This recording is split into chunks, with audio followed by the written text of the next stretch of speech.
जी बिस्मिल्लाहिर्रहमानिर्रहीम अस्सलाम वालेकुम नाज़रीन आओ जो पंहिंजो मेज़बान इम्तियाज़ एहसन ऐं मूंसां गॾु आहिनि साथी मेज़बान सबा अब्रो अभी ॾिसो पिया आवाज़ टीवी जी ख़ूबसूरत स्क्रीन ते ख़ूबसूरत प्रोग्राम वीकेंड विद आवाज़ बहितरीन शुरुआत इम्तियाज़ जे अगरि शेर सां थिए हा त इहा का नई ॻाल्हि नई सुबुह थी वञे छो त आचर जो ॾींहुं हर कोई टीवी खोले ज़ाहिर वेठो हूंदो ऐं जॾहिं जंहिंखे शेरो शाइरी अचे ऐं उहो न करे त इहो ज़ुल्म हूंदो आहे सो इम्तियाज़ खे शेरो शाइरी बि ईंदी आहे पसंदि बि आहे छो न हिकिड़ो शेर थी वञे। अच्छा भला तव्हांजी फरमाइश आहे त पोइ सुबुह जी शुरूआति पाण ख़ूबसूरत शाइरीअ सां करियूं था। इन जा लफ़्ज़ ॾाढा गहरा आहिनि, इन्हनि खे सम्झण जे लाइ थोरो पाण खे टाइम खपंदो। अच्छा कंहिं शाइर चयो आहे त चंड तूं चोर न आशिक न को शाइर आहीं। वाह वाह। चंड तूं चोर न आशिक न को शाइर आहीं, ईअं सॼी राति रुलण जो बे सबब को त हूंदो। वाह वाह। सो नाज़रीन शाइर छा चए थो इन खे पाण ॻाल्हायूं था। इन खां पहिरियां जिते बि हूंदो हमेशह ख़ुशि हूंदो, आबाद हूंदो ऐं चाक चङा भला हूंदो। जितां जितां जेके जेके मारवड़ा सांगीड़ा झांगीड़ा असांजे जे इन प्रोग्राम खे ॾिसनि था पसंदि कनि था, असीं न सिर्फ़ु ॿेई पर आवाज़ टीवी जी समूरी सत अवां सभिनी सॼणनि जे लाइ दुआगो आहे त मौला अव्हांजे अङण ते अव्हांजी झोलीअ में अव्हांजे मुंहं ते मुस्कुराहट आणे पंहिंजनि सां गॾु ऐं परावनि खां परे हुजो। वाह वाह बहितरीन दुआ ऐं इन दुआ जो मूंखे बि इंतज़ारु हूंदो आहे। हमेशह असीं चवंदा आहियूं त असांखे दुआ कयो, असीं सभिनी खां दुआ पिनंदा आहियूं, दुआ वठंदा आहियूं। इन जो सबबु इहो ई आहे त जेके असांजा रुकियल कम आहिनि, जेतिरियूं असांजियूं परेशानियूं आहिनि, जेके असांखे परेशान कनि था, उहे सभु कुझु असांजो दूरि थी वञे। शायदि असांजी दुआ क़बूल नथी थिए छो त असीं गुनाहगार आहियूं। असांजे हक़ में अगरि ॿियो को दुआ कंदो त उहा जल्दी क़बूल थी वेंदी। ऐं ईअं आहे त कुझु अहिड़ियूं आदतूं माण्हूअ खे पाण में विझणु खपनि या वरी अपनाइणु खपनि जंहिंसां पंहिंजो बि फ़ाइदो थिए ॿियनि जो बि फ़ाइदो थिए। चलो असीं ॿियनि जे फ़ाइदे खे छॾे था ॾियूं इम्तियाज़, हिकु पासे था रखूं, पर असीं पंहिंजो फ़ाइदो ॾिसूं त अहिड़ियूं के आदतूं जेके पॉज़िटिविटी जी तरफ़ हुजनि, यानी कि सभ खां पहिरीं त हुन में इहा ॻाल्हि थी अचे त पंहिंजे पाण खे पसंदि कयो, पंहिंजे पाण खे पंहिंजे लाइ फेवरेट रखो। छा पायो था, छा खाओ था, केॾांहुं वञो था, छा ॻाल्हायो था, अगरि तव्हांखे पसंदि आहे, अगरि तव्हां सेटिस्फाई आहियो त इट्स ओके। ऐं ॿियनि खे पसंदि कराइणु अॼुकल्ह पहिरीं ॻाल्हि त कंहिंखे टाइम न आहे त असीं ॿिए खे पसंदि करायूं या असांखे ॿियो कोई पसंदि कंदो या न, पर इन ॻाल्हि खे बि मद्देनज़र रखियो वेंदो आहे ऐं रखणु बि खपे छो त इहो असांजे पर्सनैलिटी में इन आहे, असां में आहे, असीं इनखे कढी नथा सघूं। इन खां पहिरीं जीअं मां चयो त पंहिंजे पाण खे फेवरेट रखिजे, पंहिंजूं जेके ॻाल्हियूं आहिनि, कुझु नेगेटिव शयूं आहिनि, उनखे ख़तमु करण जी कोशिशि कजे, पोइ ॾिसो त ज़िंदगी थोरी घणी हल्की फुल्की थी सघे थी। बिल्कुलु सही ॻाल्हि कई आहे। सभु कॾहिं कॾहिं ईअं थींदो आहे असां पंहिंजो पाण खे बि वणंदा आहियूं, कुझु ॻाल्हियूं वणंदियूं आहिनि, पर कॾहिं कॾहिं ईअं बि थींदो आहे अव्हांजी ज़िंदगीअ में कुझु ॾींहं कुझु महीना ईअं गुज़रंदा आहिनि, उन्हनि महीननि में का अहिड़ी ॻाल्हि, का अहिड़ी आदत, का अहिड़ी सोच अव्हांजे ज़हन में तारी थी वेंदी आहे, डेवलप थी वेंदी आहे, जेका अव्हांजी शख़्सियत खां थोरो अगेंस्ट हूंदी आहे जी। इनखे अव्हां अगरि आउं वाज़े कंदो हलां, मिसाल जे तौरु कुझु ॾींहंनि खां मुंहिंजी तबियत में हिकिड़ी अलॻि चेंजिंग नज़र आई। उहा इहा त जॾहिं मां ट्रेवल पियो करियां, घरां निकिरां पियो, त पोइ को बि माण्हू मूंखे ओवर क्रॉस पियो करे, सिग्नल ते जॻह न पियो ॾिए या क्रॉस स्पीडली करे पियो त मूंखे कावड़ पई अचे। अच्छा। ऐं अगरि किथे आउं ग्रोसरी वठणु वञा पियो, शॉपिंग जे लाइ बि आॾो वारा माण्हू असांखे चवंदा आहिनि सर थोड़ा सा वेट कर लीजिए, काम हो रहा है प्रोसेस में। आउं बग़ैर सोचण ऐं सम्झण जे थोरो शॉक पियो थियां ऐं उन खां पोइ थोरी कावड़ अचे पई। मूं इन ते गौर कयो, मूं चयो यार 2 महीननि खां मुंहिंजी मुसलसल इहा तबियत कीअं ऐं छो, इन जे पुठियां रीज़न्स कहिड़ा। सही। पोइ मूं जॾहिं डिग आउट कयो त मूंखे ख़बर पई अनकॉन्शियसली मुंहिंजे ज़हन में कुझु ॻाल्हियूं ऐं कुझु मंज़िल हुयूं जिन खे मूंखे तय करिणो हो, पर मां उन्हनि खे तय न पियो करे सघां। उन कावड़ जो जेको असरु आहे उहो मुंहिंजे दिमाग़ ते थी वियो ऐं उन खां पोइ हाणे सम्झी वियुसि त पुठिएं हफ़्ते खां हाणे काफ़ी बहितरी आहे। चवण जो मक़सदु इहो आहे ज़िंदगी में कुझु शयूं अव्हांजी कॉन्शियसली अनकॉन्शियसली एड ऑन बि थी वेंदियूं आहिनि। बिल्कुलु उन्हनि खे अभी पढ़ंदा बि करियो त अव्हांजी शख़्सियत में छा एड थियो आहे, छा कट करिणो आहे। सो बहरहाल ॻाल्हि डिघी थी वई, ॻाल्हि थी वई डिघी। तव्हां सही था चओ। हा, ऐं पाण खे वॉच करणु खपे ऐं सिर्फ़ न कि सिर्फ़ पाण खे बल्कि पंहिंजो जेको असांजो एक्टिविटीज़ असां जूं आहिनि इम्तियाज़ उन्हनि खे वॉच करणु खपे। असीं छा यूज़ कयूं पिया, फॉर एग्ज़ाम्पल असीं फेसबुक यूज़ कयूं पिया, इंस्टाग्राम यूज़ कयूं पिया, असां जूं आईडीज़ आहिनि, असांजा घर वारनि जूं असां जिन जूं आईडीज़ आहिनि, ज़ाहिर हर कंहिंजी प्राइवेसी हूंदी आहे। असीं कंहिंजे मोबाइल खे टच न कंदा आहियूं, पर मोबाइल जी प्राइवेसी केतिरी आहे, असीं केतिरा एक्टिव आहियूं या वरी असीं केतिरा सिक्योर आहियूं, इन शइ खे ॾिसणु खपे। असांजी प्रोफाइल केतिरी सिक्योर आहे, असांजी शख़्सियत केतिरी सिक्योर आहे, इन सभिनी शयुनि खे बि ॾिसणु खपे। छो त साइबर क्राइम तमामु घणो वधी वियो आहे। सो छो न इन हवाले सां असीं पंहिंजे महिमान सां ॻाल्हायूं जिन असांखे स्टूडियो में जॉइन कयो आहे। बिल्कुलु ईअं आहे। सभा अव्हांखे ख़बर आहे त असां वटि उहे महिमान केरु आहिनि। पंहिंजो नालो आहे नाज़िम ख़ान साहिब। पाण एजुकेशनिस्ट आहिनि, IT एक्सपर्ट आहिनि, साइबर सिक्योरिटी ते, नेटवर्किंग सिक्योरिटी ते, मोबाइल सिक्योरिटी, एथिकल हैक्स ते ऐं इन खां अलावा फॉरेंसिक इन्वेस्टिगेशन ते, रिस्क असेसमेंट ते ॾाढो सुठो ॻाल्हाइनि था। ऐं जेको अव्हां टॉपिक छेड़ियो आहे उन ते बि ॾाढो ब्रीफली डिस्कस करे सघिजे थो। पाण प्रोग्राम में भलीकार कंदासीं।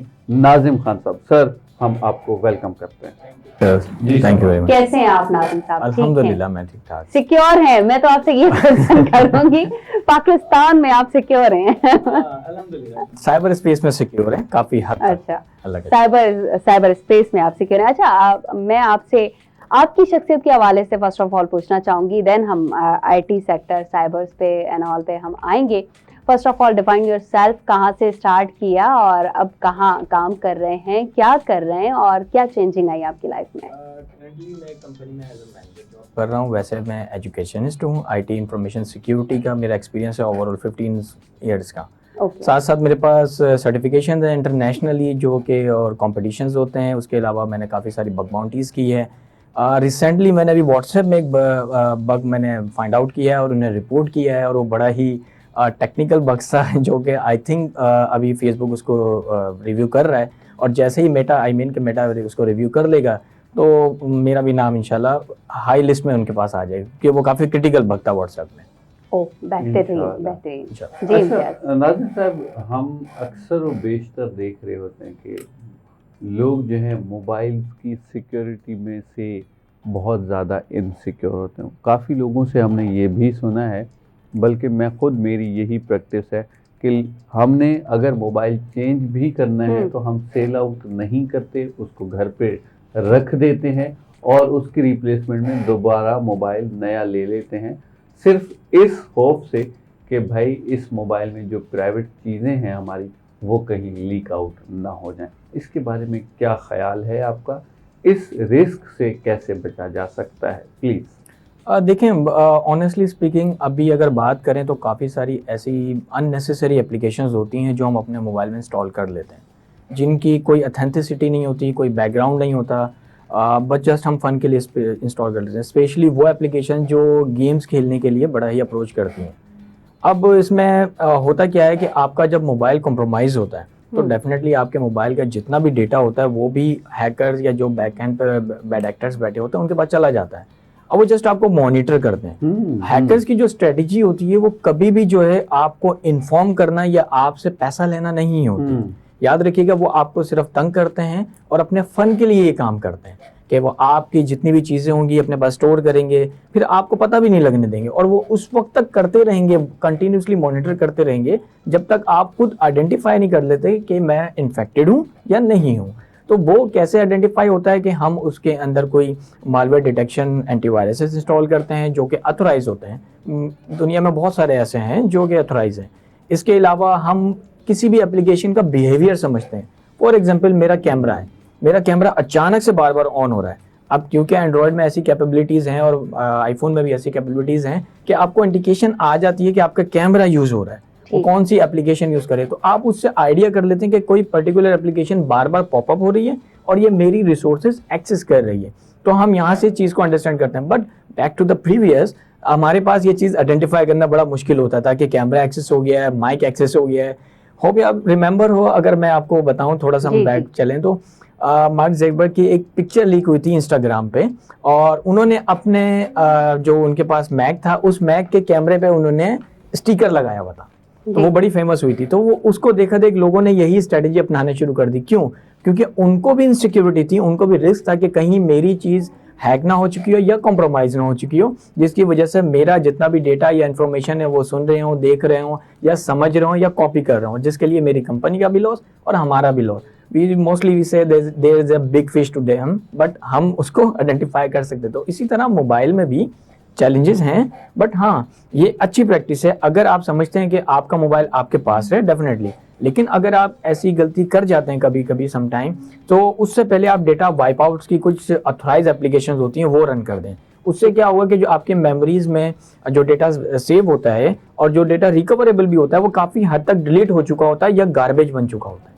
ठीक ठीक। नाज़िम साहब ये बताएं कि हम कहते हैं कि हमारा मोबाइल सेफ है तो हमारी लाइफ सेफ है, कैसे आजकल के दौर में हम अपने आप को सेफ नहीं रख सकते, हम अपना डेटा कैसे सेफ रखेंगे? जबकि हम काफी मूवीज देखते हैं, जैसे एआई थ्रू हमने एक एप्लीकेशन देखी है जिसके जरिए हम अपना ही जनरेट करके अपने नाम का बंदा या किसी और के नाम का जिससे हमारा लगाव हो या हम बात करना चाहते हैं, उसको पूरा डेटा हम पहले प्रोवाइड कर देते हैं, उसके बाद हम उसी से बातचीत कर रहे होते हैं और वो डेटा हमारा लीक होने के खदशात भी हैं।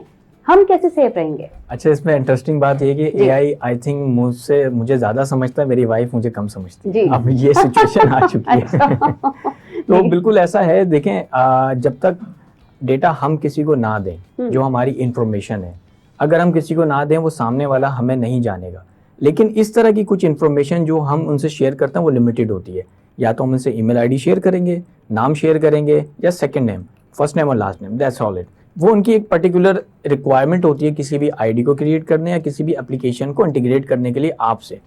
लेकिन सम टाइम क्या होता है कि कुछ अननेसेसरी एप्लीकेशंस या वेबसाइट्स होती हैं जो आपसे एडिशनल डेटा मांगती हैं। कि वो एडिशनल डेटा किस तरह का होता है कि आप ऐसा समझें घर का एड्रेस भी मांगते हैं वो लोग, वो रिक्वायरमेंट भी नहीं होती है लेकिन पर्टिकुलर वो रिक्वायर्ड कर लेते हैं। तो जिसकी वजह से अब उन वेबसाइट की खुद की ऑथेंटिसिटी क्या है, क्या वो कंप्लायंस सिक्योर है या नहीं है, ये हमें चेक करना है। अब बात करते हैं एआई की, तो एआई के काफी सारे ऐसे मॉड्यूल हैं जो कि अभी काफी हद तक सिक्योर हैं। बट इन फ्यूचर जैसे ही AGI आ रहा है, AGI stand for artificial general intelligence, जो आ रही है वो बड़ी डेंजरस होना जा रही है।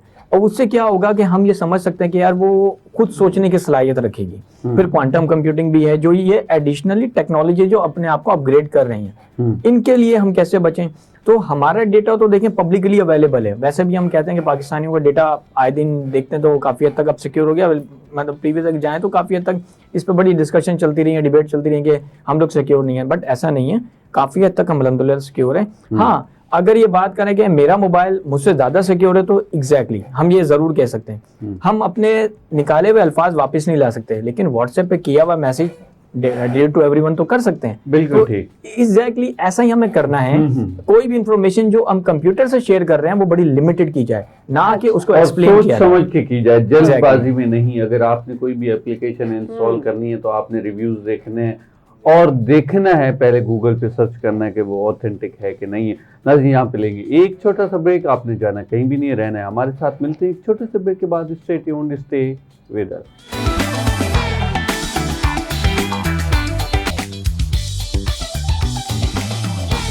वीकेंड विद आवाज में एक फिर बीयर भलीकार नाज़िम साहब असां सां गॾु मौजूद आहिनि, एजुकेशनिस्ट आहिनि, IT एक्सपर्ट आहिनि ऐं साइबर सिक्योरिटी में खोड़ सारो हिननि जो कम थियल आहे।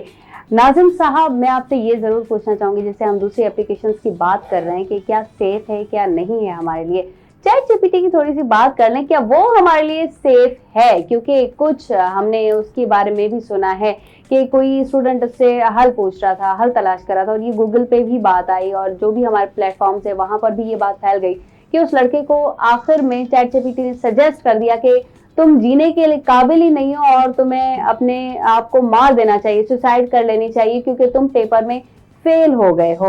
और दूसरी बात ये कि चैट जीपीटी एक बार खुद तंग हो गया था कि ये मुझसे कैसे क्वेश्चंस पूछे जा रहे हैं, मैं नहीं हल कर सकता इन बातों को। तो आप क्या कहेंगे इस हवाले से? देखिए, एआई के पास इमोशंस तो नहीं है जी, लेकिन उसके पास टेक्नोलॉजी और कैलकुलेटेड पावर ज़रूर है कि मुझे क्या जवाब देना चाहिए और कहाँ नहीं। वो फिल्टराइजेशन है, कंडीशनल एक्सेस को हम अपनी ज़बान में कहते हैं। अगर उस स्टूडेंट ने इस तरह के कुछ मल्टीपल क्वेश्चन उनसे पूछ लिए चैट जीपीटी से, तो डेफिनेटली चैट जीपीटी एक लेवल तक जाके उसको जवाब देगा, और अगर वो उसके मयार के मुताबिक नहीं होगा तो उसको वो रिटर्न कर देगा कि ये जवाब आपके लिए मुनासिब नहीं है या मैं इसको जवाब नहीं दे सकता, तो आप किसी और से रब्ता कीजिए। तो आपने अक्सर देखा होगा कि अगर आप कोई भी सॉल्यूशन पूछें चैट जीपीटी से, अब बेसिकली हम प्रॉब्लम का सॉल्यूशन पूछ रहे होते हैं जी, तो कोई भी सॉल्यूशन पूछें तो लास्ट में वो आपको अल्टरनेट ऑप्शन ज़रूर देता है। तो एआई की जो खूबसूरती है वो यही है, या तो वो समराइज वर्जन करके देगा आपको, या कोई ना कोई अल्टरनेट सॉल्यूशन ज़रूर देगा कि आप ये भी ट्राई कर सकते हैं। अब जब जैसे जैसे आप चैट जीपीटी को अनॉय करना शुरू करेंगे तो चैट जीपीटी आपसे जो है वो अपना जो आंसर है वो लिमिटेड करना शुरू कर देगा, और एक वक्त ऐसा आएगा कि वो एआई इटसेल्फ आपसे ये खुद बोलेगा कि अब मैं इसके जवाब नहीं दे सकता, इसके अलावा आप कुछ पूछने की कोशिश करें। Now here is a turn, मुझे मालूम करना है कि चैट जीपीटी से कि किस तरह हैकिंग होती है। वो जस्ट नहीं बताएगा कि किस तरह हैकिंग होती है, लेकिन अगर आप पूछें अच्छा मुझे अपने आप को प्रोटेक्ट करना है फ्रॉम हैकिंग तो इसमें क्या पॉसिबिलिटीज हैं, फिर वो आपको सारी चीज़ें इंफॉर्मेशन शेयर करना शुरू कर देगा। क्या ये उसका लैक है या ये उसका ऑप्शन है, तो यहाँ पे उसमें ये लैक्स हैं, ये गैप्स हैं जो कि अभी आइडेंटिफाई करके उसको फिल आउट किए जा रहे हैं। Is it safe for us? I don't think so, no. Okay, not safe. अच्छा, यहाँ पे एक बात बताइए नाज़िम साहब, क्योंकि आप आईटी एक्सपर्ट हैं तो हम आपसे ही पूछेंगे, ये जो चैट जीपीटी पे जो भी सवालात करते हैं वो हमारे सेव हो रहे होते हैं, और उस चैट जीपीटी से भी पता लगा सकता है कोई भी बंदा अगर चेक करना चाहे कि भाई what kind of personality he is. तो क्या ये सच है? ऑब्वियसली मैंने स्टार्ट में कहा था कि मेरी वाइफ इतना मुझे नहीं जानती जितना चैट जीपीटी अब मुझे जानता है। तो ये आजकल एक मीम चल रही थी, आपने देखा होगा सोशल मीडिया पे कि काफ़ी सारी इमेजेस लगा के आपने चैट जीपीटी से या जेमिनी से पूछ लिया कि मेरी पर्सनैलिटी क्या है, तो वो आपको एक पिक्चर्स में पर्टिकुलर वो मैसेजेस बना के देना शुरू कर देता है। एक वाकया मैं आपको बताता हूँ, एक हुआ है, मैं नाम नहीं शेयर कर सकता, लेकिन एक वाकया ऐसा हुआ कि उसमें किसी का कत्ल हुआ, और कत्ल के बाद उसकी सारी चीज़ें फॉरेंसिक की गई, तो स्पेशली चैट जीपीटी भी किया गया। तो जब उसकी चैट जीपीटी की हिस्ट्री देखी गई तो उसमें उसने प्रॉपर आइडियाज़ दिए हुए थे कि कौन कौन सी पॉसिबिलिटी हो सकती हैं इस तरह के अटैम्प्ट करते हुए, और कहाँ कहाँ आपको प्रोटेक्शन चाहिए, और कौन कौन से लॉ हैं जो आप अगर इन केस अगर कोर्ट जाते हैं तो आपको बचाया जा सकता है। तो ये इतना डेंजरस लेवल पे जाके ये चीज़ एज्यूम करना आप कोई इंटेलिजेंट यूज़र ही कर सकता था। तो आई डोंट थिंक सो कि चैट जीपीटी इतना सेव है, बट हाँ लिमिटेड वे में हम उसको सही यूटिलाइज कर सकते हैं। लेकिन जितनी इन्फॉर्मेशन आप शेयर कर रहे हैं, रिमेंबर चैट जीपीटी उसको यूज़ कर रहा है और उसको सेव कर रहा है, और आप 10 साल बाद भी उससे पूछें कि मैंने लास्ट टाइम आपसे ये पूछा था, वो आपको सेम आंसर पॉजिटिव वे में और एक्सटेंडेड वे में जवाब देगा आपके लिए। वाह क्या बात है। सब एआई इतनी तरक्की कर चुका है, हम देखते हैं डिफरेंट कंट्रीज में जाते हैं वहाँ पे थ्रू एआई काम हो रहा है, रोबोटिक काम हो गया है। अब तो हमें ह्यूमंस कम मिलते हैं, रोबोट्स ज़्यादा मिलते हैं। हमारा काम जो करते हैं, जो किचन संभाल रहे हैं, जो घर संभाल रहे हैं, ऑफ कोर्स ऑफिस में तो हमें मिलते ही हैं। क्या समझते हैं पाकिस्तान में ये टेक्नोलॉजी कितनी कम है, और जितनी जल्दी ज़्यादा आनी चाहिए उतना हमारे लिए बेनिफिट है, या हम आज तक एआई को ही समझ नहीं पाए? क्या समझते हैं आप? ऐसा नहीं है, पाकिस्तान में काफ़ी सारी कंपनीज हैं जो कि कम्प्लीटली ऑटोमेशन की तरफ जा चुकी हैं, एआई की तरफ जा चुकी हैं। इवन इसमें फाइनेंशियल इंस्टीट्यूशन और बैंकिंग सेक्टर भी हैं। तो पहले काफ़ी मुश्किलात होती थी। आप देखें फॉर एग्जांपल अभी रिसेंटली मुझे जो है वो कंपनी का बजट देना है, तो मैंने जो एनालिसिस करना है वो एक्सेल पे तो बैठ के नहीं कर सकता मैं, तो मैं कोशिश करूंगा कि कोई क्लाउडी या फिर चैट जीपीटी या कोई एआई सिस्टम, ऑटोमेशन सिस्टम करूं जो कि मेरा टाइम बचाए और उसमें इफेक्टिव रिजल्ट दे। अब ह्यूमन एरर के चांसेस जो हैं वो 50% होते हैं, मैं एग्जांपल देता हूं, लेकिन कंप्यूटर एरर के चांसेस 99% है। वो मुझे वही रिजल्ट देगा जिसका मैंने उससे question Kiya.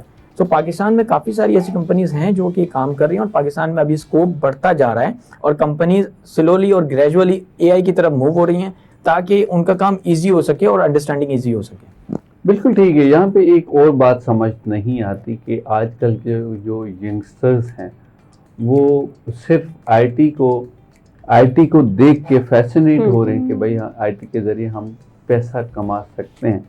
Because AAP educationist हैं, तो क्या आपकी ऑब्जर्वेशन है बच्चे को इस फील्ड में इन करने के लिए पेरेंट्स को सोचना चाहिए, बच्चे की स्किल्स को हमने देखना चाहिए, जांचना चाहिए, फिर फैसला लेना चाहिए, या हर बंदा ही आईटी में एक्सपर्ट हो सकता है?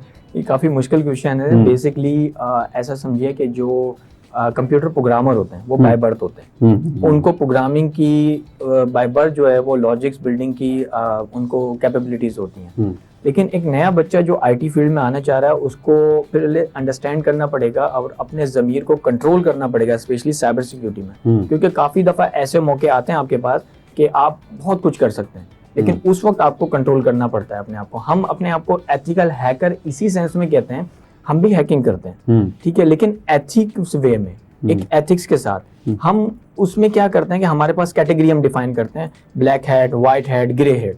हम वाइट हैट होते हैं, हम कंपनी से परमिशन लेते हैं। इसी तरह बच्चे को भी हमने ये सिखाना है कि बेटा ये जो चीज़ है ये पॉजिटिव है। वो किस सेंस में, आप इससे सिर्फ ये पूछो कि मुझे पढ़ना कैसे है और मेमोराइज करने का, बुक्स मेमोराइज करने का शॉर्टकट क्या है, बजाय इसके कि मुझे शॉर्टकट नोट्स बना के दो और चीट्स बना के दो ताकि मैं उसको माइक्रो करवाऊं और ले जाऊं और उससे करूं। काम वो भी कर देगा, लेकिन उसका जो सेकंड फेज आप देखें कि मुझे मेमोराइज करने का तरीका बताओ, तो इसमें वो आपको काफी सारे लर्निंग के बताएगा। जैसे क्विक लर्निंग एक है और एक रिवाइवल लर्निंग का भी ऑप्शन है जो कि आपको बताएगा। मोस्टली लोगों ने आज तक ये भी सर्च नहीं किया होगा या मोस्टली करते भी होंगे कि मेरे पास टीचिंग के कितने मेथड्स हैं। तो टीचिंग के मेथड भी बहुत सारे मेथड्स हैं। एक मेथड है जो आपने बच्चे को सिखाना है, आपने सिर्फ बुक देखनी है, बच्चे को उसका क्वेश्चन सिखाना है, उसका आंसर दिखाना, बंद कर देना है और उससे 2 सेकंड बाद पूछना है, फिर दोबारा दिखाना है, फिर वही चीज उसको रिपीट करवानी है, फिर बंद कर देना। अब बच्चे को वो याद होना शुरू हो जाएगा, उसका कॉन्सेप्ट क्लियर होना शुरू हो जाएगा, बजाय इसके कि हम उसको ये चीज रट्टाफिकेशन की तरफ लेके जाए। नहीं, आपने पैराग्राफ रटना है और सेम पेपर में लिख कर आना है, ऐसा नहीं है। जब तक उसका कॉन्सेप्ट क्लियर नहीं होगा, उसकी लॉजिक्स बिल्डिंग नहीं होगी, वो चीज को अंडरस्टैंड नहीं करेगा, ना उसको पॉजिटिव लेगा ना उसको नेगेटिव लेगा। सही। नाज़िम साहब ये बताएं कि जैसे हमारे पास कुछ एप्लीकेशंस नई भी आती हैं और कुछ बंद भी हो जाती हैं, जैसे स्काइप का बंद होना हमारे लिए, हमने देखा कि स्काइप कैसे तेजी से इन हुआ और फिर उसका बंद होना भी हमारे सामने ही हुआ है। ऐसे ही हमारे पास थ्रेड आया, ऐसे ही हमारे पास इंस्टा आया। क्या समझते हैं कि ये जो एप्लीकेशंस जो हम यूज करते हैं रोजमर्रा की जिंदगी में, क्या ये सेफ है हमारे लिए? ये जो डेटा हम इन पे डालते हैं, अपने फोटोज डालते हैं, हमारी आईडीज हैं, कितनी सेफ है? इसको एक्सपेरिमेंट करके देखते हैं जी। फॉर एग्जाम्पल मैं आपको स्टॉक कर रहा हूँ सोशल मीडिया पे। स्टॉक इन सेंस कि आप एक मॉल में जाती हैं और मॉल में जाने के बाद आपने एक सेल्फी ली और सेल्फी लेके छोड़ दी। अब मैंने वो आपकी सेल्फी नहीं देखनी, उस मॉल का एरिया देखना है कि पीछे कौन सी शॉप है। शॉप की अगर पिक्चर आ गई, उसके नाम आ गया, मुझे पता लग गया आपकी रूटीन जो है वो हफ्ते में या मंथ में, मैंने उसको कैलकुलेट कर लिया, आपकी यहाँ पे ये रूटीन है, आप डेली यहाँ पर आती हैं और इसी शॉप से आप शॉपिंग करती हैं, मोस्टली आपकी सेल्फी आ गई है। देन आप वहाँ से निकलती हैं और वहाँ पे जो आप अगेन एक सेल्फी लेती हैं। सेल्फी लेने के बाद अब मुझे आइडिया हो गया, या तो आप अपने ड्राइवर के साथ आती हैं या वहाँ से जो ऑनलाइन टैक्सी करके जाती हैं। देन आपकी आउटिंग मुझे पता लग गई है, आपने जब भी अपने फ्रेंड्स के साथ एक सेल्फी डालनी है, सेल्फी डालने के बाद आपने या तो खाना खाना है या डिनर करना है या लंच करना है। ये भी बड़ी इंपॉर्टेंट चीज़ है, मैंने एक आइडिया किया। अब मेरे पास आपकी पूरी पर्सनैलिटी आ गई, ठीक है।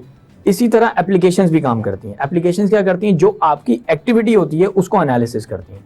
और इस तरह की एप्लीकेशन जो है बेसिकली आपको पता है वो ब्रांडिंग और एडवर्टीजमेंट के लिए बड़े काम आती हैं।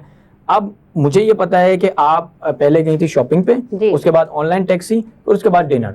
नाउ जब भी आप शॉपिंग का इरादा करेंगे तो उससे पहले आपको एड्स आना शुरू हो जाएंगे। तो ये एप्लीकेशन इस तरह काम करती है। फिर आप ऑनलाइन टैक्सी की तरफ जाएंगे तो आपको सजेशन आने शुरू हो जाएगी, आप ये ले लें, आप ये ले लें, आप ये ले। फिर डिनर की तरफ जाएंगे तो वहाँ पे रेस्टोरेंट के एडवर्टीजमेंट आपके सामने आना शुरू होंगे। इसको हम कहते हैं बिहेवियरल एडवर्टीजमेंट। जो आपका बिहेवियर होगा वो इस तरह काम करेगा। तो एप्लीकेशन का जो बेसिकली मकसद वो सिर्फ सोशल वर्कआउट नहीं है या सोशल प्लेटफॉर्म नहीं है, वो आपके ऊपर स्टडी करके आपको वो चीज दिखाते हैं जो आप लेना चाहते हैं या आप सर्च कर रहे होते हैं। बिल्कुल ठीक। नाज़िम साहब आपका बहुत शुक्रिया, आपने हमें कीमती टाइम दिया। नाज़िम पानी ते वठंदा से ब्रेक खां पोइ असां वरी मुलाक़ात थिए थी। Stay tuned, stay with us.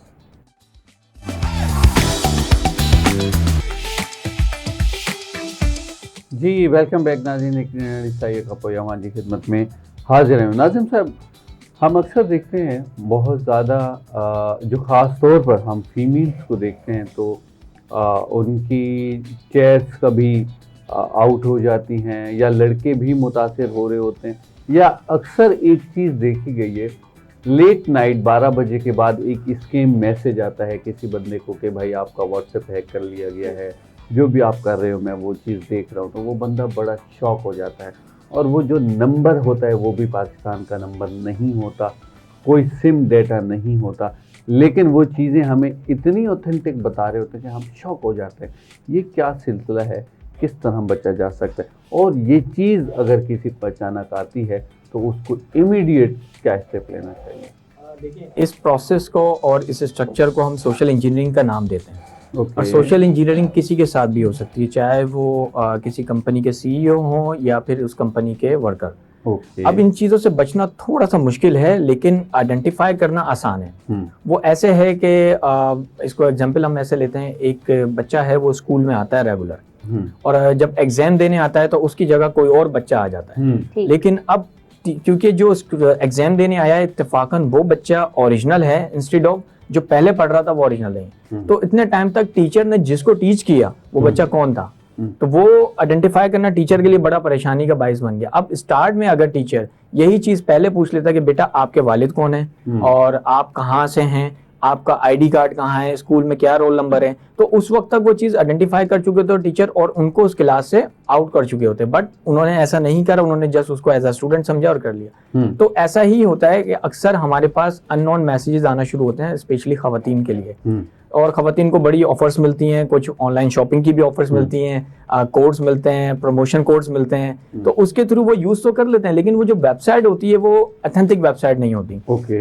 अभी रिसेंटली कुछ ऐसे वाकयात हुए हैं जो हमारी ऑनलाइन टिकटिंग सिस्टम है हमारा पूरा का पूरा, जिसके थ्रू हमें चालान मौसूल होते हैं, कुछ लोगों ने उसकी फेक वेबसाइट बनाई और लोगों को एसएमएस करना शुरू कर दिया, this is called the mobile fishing.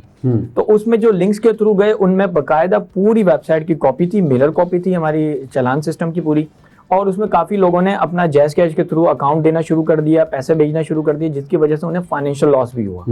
अब ऐसे लॉस से बचा कैसे जाए? सबसे पहले आप उनके जो यूआरएल्स हैं वो चेक करें, और जो मैसेज आ रहा है आप मैसेज चेक करें कि वो किसी पर्टिकुलर नंबर से आ रहा है या फिर किसी स्पेसिफिक कंप्यूटर जनरेटेड नंबर से। यानी कि मुझे ये पता है कि अगर मेरे पास चालान का मैसेज आता है इनकेस, तो वो एक पर्टिकुलर नंबर होगा जो कि एलोकेट किया गया है और प्रमोट किया गया और आइडेंटिफाई किया गया है कि 911 होगा फॉर एग्जांपल।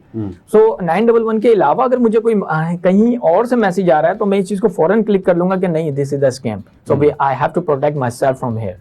सो यहाँ पे मुझे आइडेंटिफाई करना है। सेकेंडली, खवातीन के लिए काफी मुश्किल होता है कि वो क्या करती हैं कि कभी कभी अनइंटेंशनली इस तरह की चीजों में एंगेज हो जाती हैं, और वो कंप्लीटली उनको यूटिलाइज करना शुरू करती है, लेकिन लेटर ऑन उनको समझ आता है कि उनके साथ स्कैम हो चुका है, या फिर उनके साथ कुछ ऐसा बिहेव हो चुका होता है कि वो कहीं ना कहीं छुप जाती हैं या अपने आप को छुपा लेती हैं, जिसकी वजह से ना वो अपने फैमिली मेंबर से चीजें शेयर कर सकती हैं, ना फ्रेंड से शेयर कर सकती हैं, और एक आइसोलेशन में चली जाती हैं। तो उससे बेहतर है कि आपके पास अगर कोई भी ऐसा मैसेज आ रहा है, आप समझते हैं अपने फ्रेंड से, अपने फैमिली से जरूर शेयर करें कि मुझे एक किसी ने मैसेज किया है, या इस तरह के डिफरेंट प्लेटफॉर्म भी हैं। पीटीए का प्लेटफॉर्म है, जहां एफआईए के प्लेटफॉर्म है, वहां जाके आप प्रॉपर्ली रिपोर्ट कर सकते हैं। इवन अगर आपको एक मैसेज भी आ रहा है तो आप रिपोर्ट कर सकते हैं। हमारे पास पूरा इसका लॉ है, PECA law, Pakistan electronics crime act 2016, जिसमें काफी अपग्रेडेशन भी हुई है, एडिशन भी हुई है, तो वो भी आप यूज कर सकते हैं। उसके थ्रू आप किसी के खिलाफ भी कंप्लेन कर सकते हैं, लेकिन आपको फिर एविडेंस भी देने होते हैं। सही। नाज़िम साहब, आईटी सेक्टर की हम अगर थोड़ी बात कर लें तो आईटी सेक्टर हमारे पास अवेलेबल है, लेकिन सिर्फ और सिर्फ लाहौर में बड़ा आईटी सेक्टर हमारे पास मौजूद है। क्या समझते हैं कि आईटी की तरक्की कितनी ज़रूरी है, हम इसमें कितना ग्रो कर चुके हैं या करने की ज़रूरत है, और ख़ास करके कराची में हमारे पास ह्यूज यूथ है, तो हमारे पास यहाँ भी एक आईटी सेक्टर होना चाहिए? बिल्कुल होना चाहिए। देखें, आईटी सेक्टर का तो मतलब यही होता है कि कंबाइन या एक सेंट्रलाइज जगह पे जहाँ पे सारी इंफॉर्मेशन कलेक्टेड हो और आपस में शेयरिंग भी हो। हमारी साइबर सिक्योरिटी में एक बड़ी अच्छी चीज़ है थ्रेट शेयरिंग, थ्रेट इंटेलिजेंस।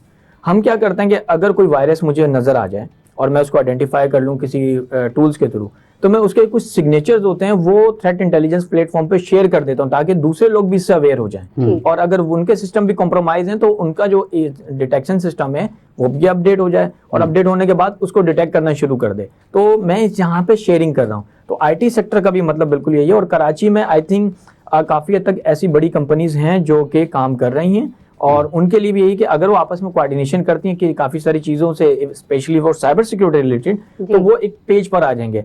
आप डिफरेंट रीजन को देखें तो वहाँ ये चीज़ प्रॉपर्ली चलती है, रेगुलेटरी के नाम से प्रॉपर्ली चलती हैं। हमारे पास कोई स्पेसिफिक रेगुलेशन नहीं है, कोई इस तरह का specific threat intelligence sharing platform नहीं है जहाँ पे हम ये कम्युनिकेशन कर सकें। और IT के सेक्टर की आगे की दुनिया आपको पता है, जैसे जैसे AI भी स्ट्रांग हो रहा है, क्वांटम कंप्यूटिंग की तरफ जा रहे हैं, तो हमें शायद अब इंसानों की जगह पे कंप्यूटर से ही कम्युनिकेट करना पड़ेगा प्रॉपर्ली, क्योंकि वो डिसीजन मेकर हो जाएंगे। तो उसमें ना ही सिर्फ वो हमें पढ़ाएंगे बल्कि वो हमें सिखाएंगे भी और हमसे सीखेंगे भी। बिल्कुल ठीक। अच्छा नाज़िर साहब, हम देखते हैं कि अक्सर औकात हमारे फेसबुक पेज हैक हो जाते हैं, उसका कैसे पता चलेगा, उसका नेक्स्ट स्टेप क्या है, और उन सब हैकिंग सिस्टम से बचा कैसे जा सकता है?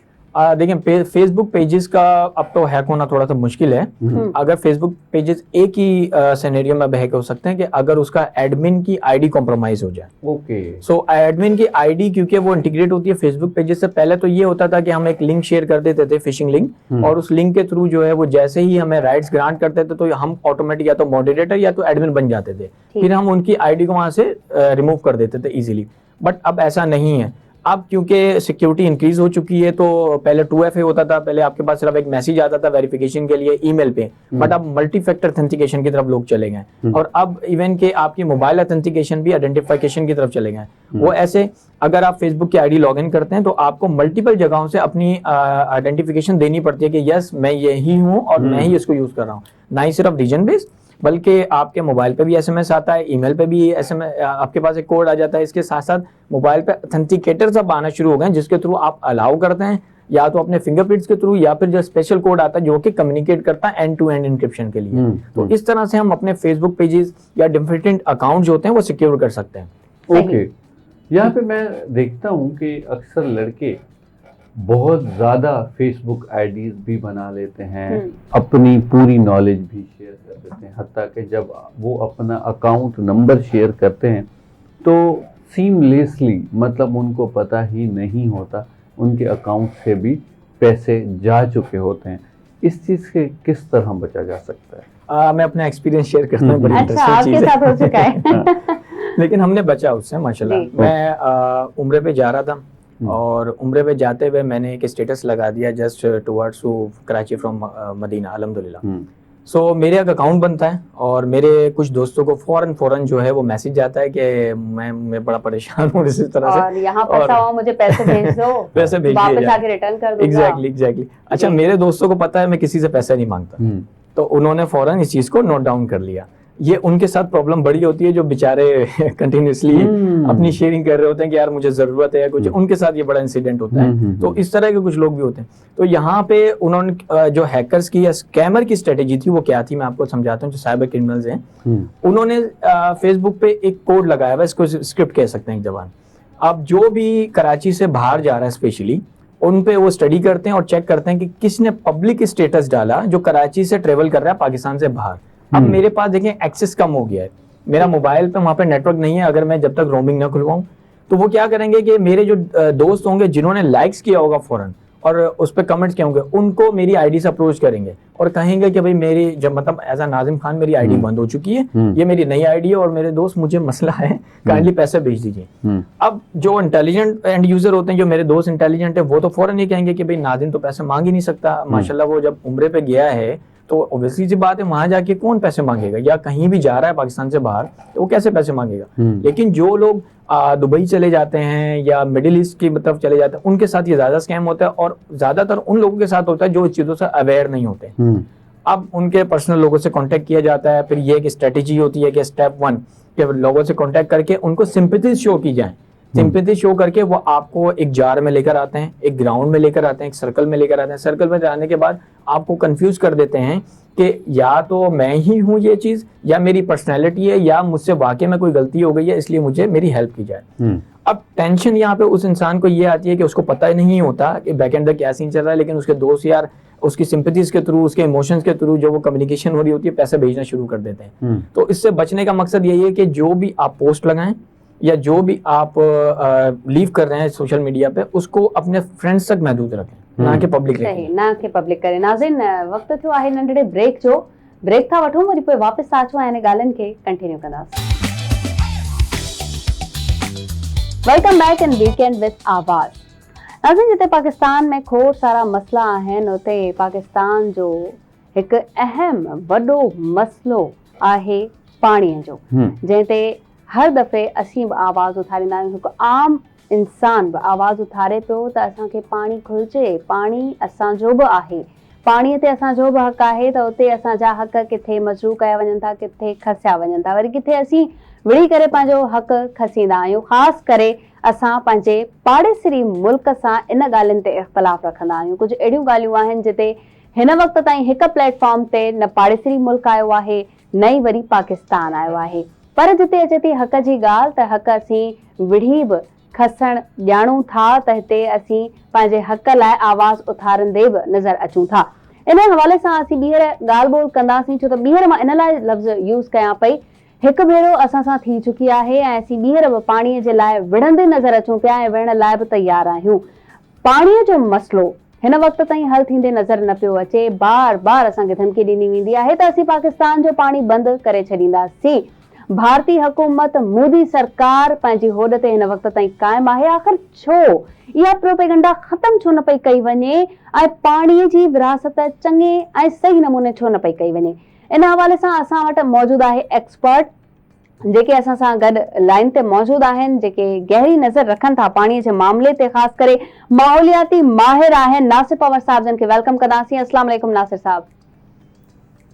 जी वालेकुम सलाम। जी, ही पाणी जो हिकु भेरो ॿीहर मामिलो, हिकु भेरो ॿीहर इशू उथारियो वियो आहे।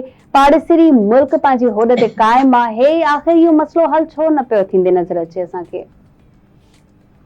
जी, ही जेको असांजो इंडस वाटर ट्रीटी आहे, जेको मुआहिदो आहे, जेको 60 जे ॾहाके में थियो, उनमें जेके आहिनि से कुझु दरियाहनि जा हक़ मुकमल तौर भारत खे मिलिया ऐं उनजे छाकाणि इहा सॼी जेका मुआहिदो हो इहो आलमी बैंक जे तावन सां थियो ऐं आलमी बैंक पाकिस्तान खे हिकिड़ो वॾो डैम, तरबेला डैम ठाहिण में मदद कई त जीअं उनजो हल थिए। पर उनजे हवाले सां जेको असांजी पाणी जी डिस्ट्रीब्यूशन, छाकाणि त जेको पाणी जो साइकिल आहे उहो ट्रांस बाउंड्री आहे, उनजो जेके यूज़र आहिनि, जेके इस्तेमालु कंदड़ आहिनि, उहे हिकिड़े मुल्क में आहिनि, पाणी जी के कैचमेंट आहे, वाटर शेड आहे, उहे ॿिए मुल्क में आहिनि।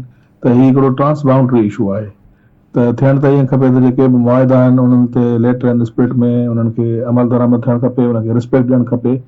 पर गुज़िरियल साल जेको ही जंग जे नतीजे में इंडस वाटर ट्रीटी खे मुअतल कयो वियो ऐं अबेंस में उनखे विधो वियो ऐं आलमी सतह ते जेका पाकिस्तान कोर्ट में वियो ऐं उतां पाकिस्तान जे फेवर में फ़ैसिलो आयो आहे, त मां सम्झां थो त हाणे उनखे रिस्पेक्ट करणु खपे जेको आलमी कोर्ट फ़ैसिलो ॾिनो आहे पाकिस्तान जे हक़ में, ऐं इनखे जेको आहे सो मुआहिदे ते अमल दरामद करण जे हवाले सां जेको फ्रेमवर्क आहे मौजूदु आहे, उनखे जेको आहे सो इंश्योर कयो वञे।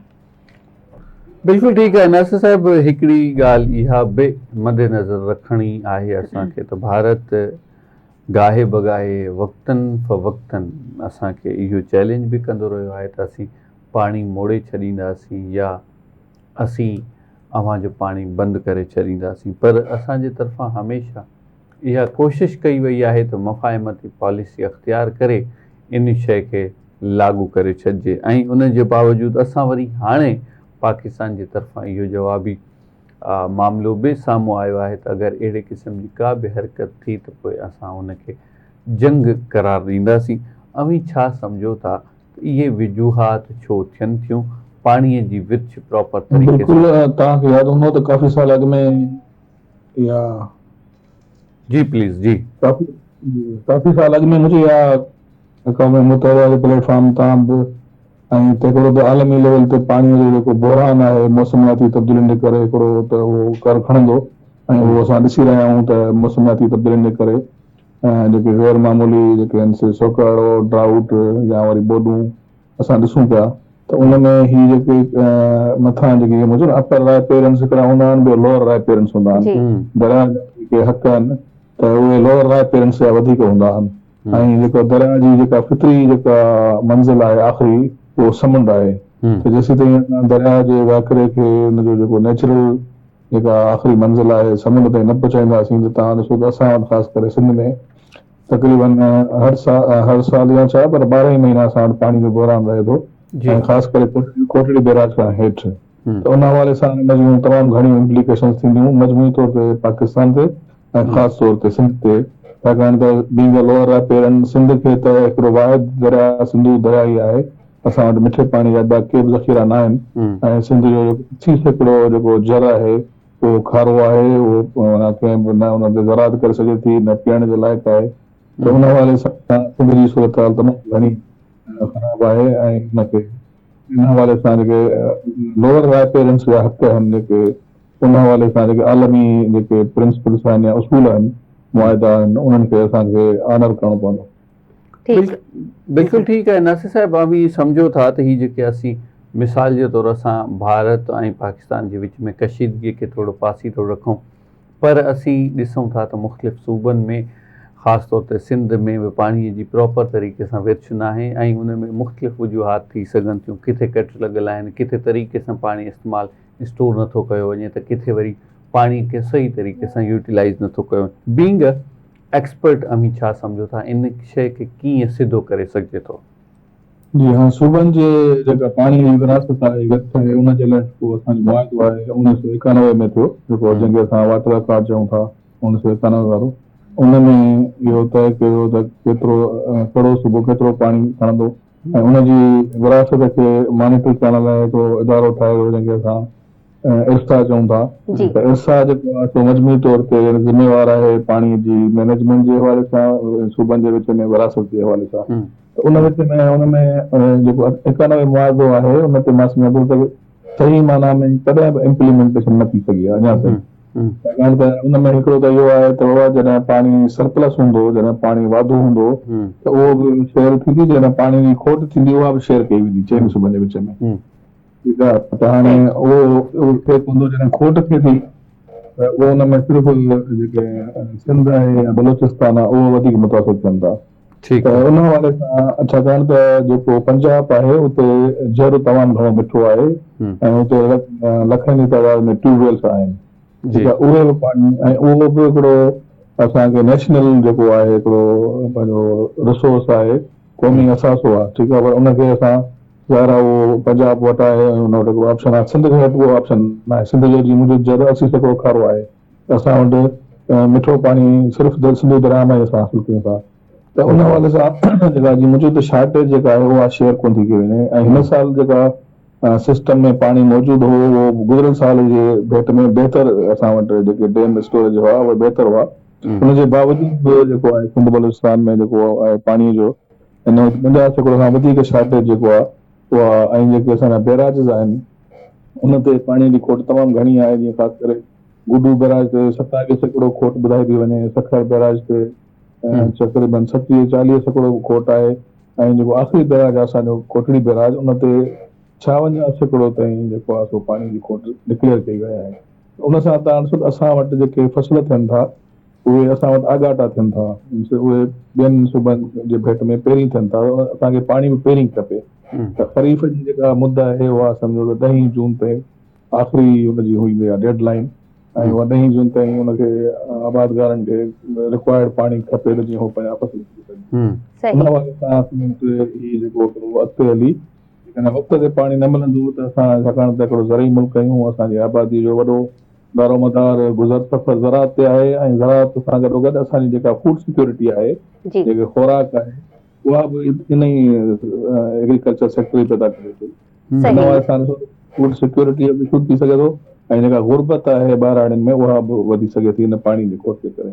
सही नासिर साहब जीअं तव्हां डैम्स जी ॻाल्हि कई प्रोविंस जे विच में हमेशह डैम्स जे हवाले सां इख़्तिलाफ़ रहियो आहे हिन वक़्तु छा सूरत हाल आहे डैम्स जी बि ऐं प्रोविंस जी बि?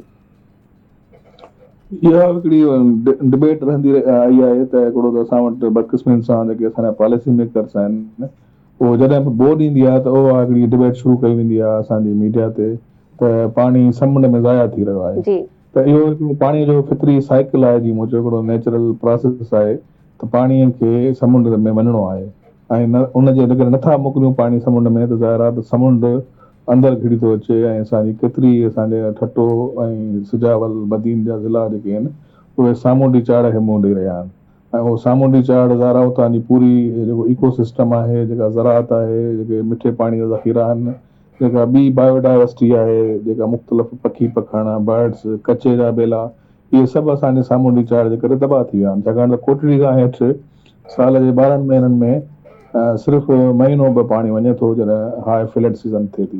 इन खां अलावा तक़रीबन 10 महीना ज़ीरो वाकिरो आहे कोटड़ी खां हेठि समुंड खां। त हीअ जेकॾहिं नेशनल इंस्टीट्यूट ऑफ ओशनोग्राफी हिकिड़ो साइंस ऐं टेक्नोलॉजी जी का वज़ारत आहे, उनजे तहत हिकिड़ो फेडरल इदारो आहे, उन्हनि बि असांखे स्टडी करे ॿुधायो आहे त जेकॾहिं असां समुंड में पाणी न छॾींदासीं, जेको हिकिड़ो साइकिल आहे, छाकाणि त दरिया में दरिया जो जेको पाणी आहे उहो पाण सां गॾु लट खणी थो अचे, सिल्ट खणी थो अचे ऐं उहो समुंड खे पुश बैक थो करे ऐं असांजूं जेके 17 क्रीक्स आहिनि उहे हुन मां मुश्किल सां हिकिड़ी ॿ वञी बची आहे, 16 क्रीक्स ख़तम थी चुकियूं आहिनि। त जेकॾहिं असां न कंदासीं त हुननि ॿुधायो आहे त 2050 ताईं असां इहो समुंड जेको आहे कराची ऐं हैदराबाद ऐं सजावल जा जेके ज़ख़ीरे इलाइक़ा आहिनि उहे बि हिन में समुंड में हलिया वेंदा।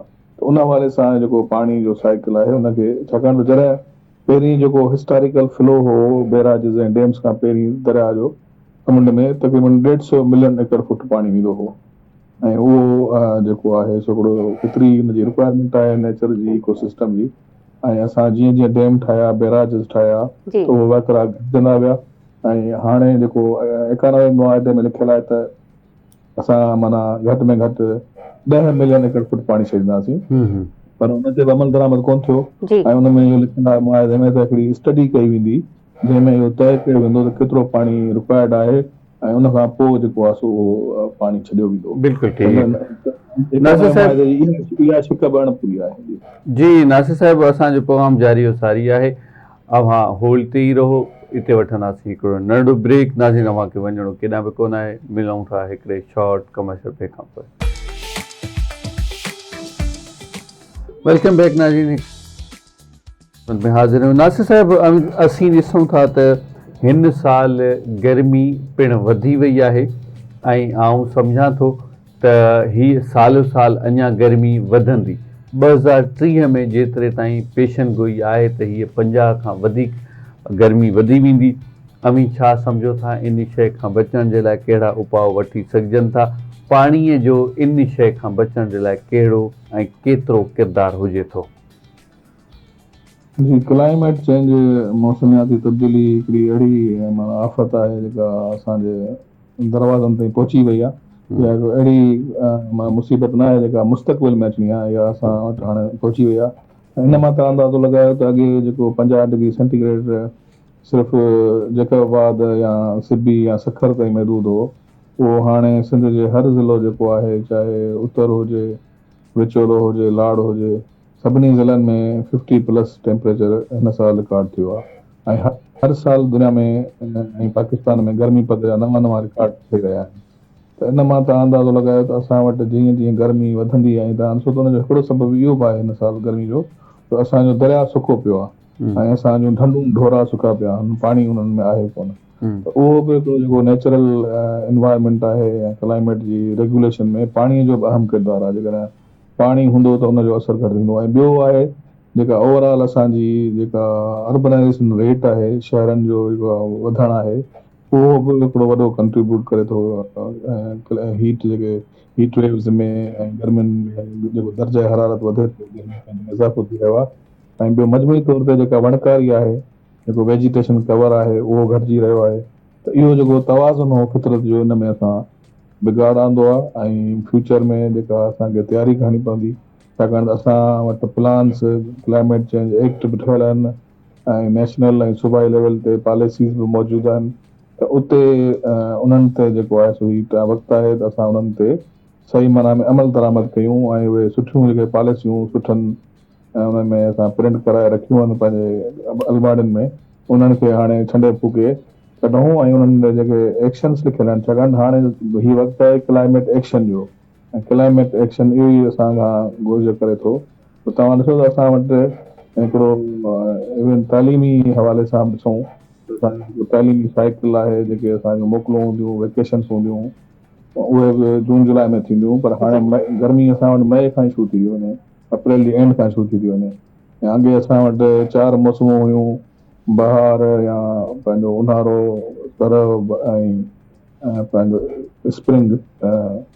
त इन हवाले सां असां वटि हाणे ॾिसूं था त असां वटि मजबूरी तौर ते जेको ऊन्हारे जो पीरियड आहे, गर्मीअ जो जेको पीरियड आहे, उहो प्रोलॉन्ग थी वियो आहे, वधी वियो आहे, ऐं सियारे जो पीरियड तमामु घटि थी वियो आहे, ऐं बहार ऐं सरव जेकी मौसमूं उहे ग़ाइबु थी वियूं आहिनि, छाकाणि त सियारे खां पोइ हिकदमि असांखे गर्मी थी अची वञे।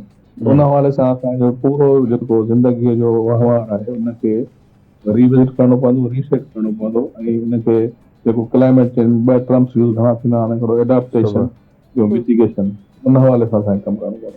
सही। नासिर साहब इहो ॿुधायो त ख़ुदा न ख़्वास्ता अगरि इहा सिचुएशन असां वटि अची बीहे थी, इहो सभु कुझु क्रिएट थी वञे थो, त यानी कि असांजो भारत पाणी बंदि करे छॾे थो, त असां वटि सूरत हाल केतिरी ॾुखी थी वेंदी, छो त हिन वक़्तु सिंध जो पाणी बि खारो थी चुको आहे, जर बि खारो थी चुको आहे। कराची जी ॻाल्हि या ॿियनि इलाइक़नि जी ॻाल्हि त बाद में था कयूं, सिंध जा जेके केतिरा ई इलाइक़ा आहिनि जिते मिठो पाणी हो, हिन वक़्तु उहो बि खारो थी चुको आहे, त पोइ असां वटि सिचुएशन छा बीहंदी वञी करे?